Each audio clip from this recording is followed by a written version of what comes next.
মুক্ত জীবনে ফিরে এসেছেন।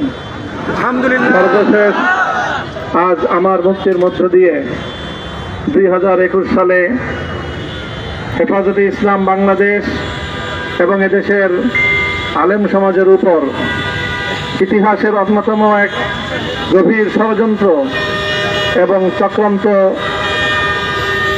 নির্যাতনের যে স্টিমরোলার পরিচালনা করা হয়েছিল, তার আজকে একটি প্রাথমিক অধ্যায়ের পরিসমাপ্তি ঘটল।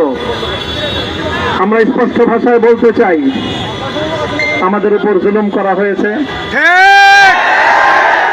আমরা নির্যাতিত, অন্যায়ভাবে আমাদেরকে কারারুদ্ধ করা হয়েছে, বুলেটের আঘাতে আমাদের ভাইদেরকে হত্যা করা হয়েছে।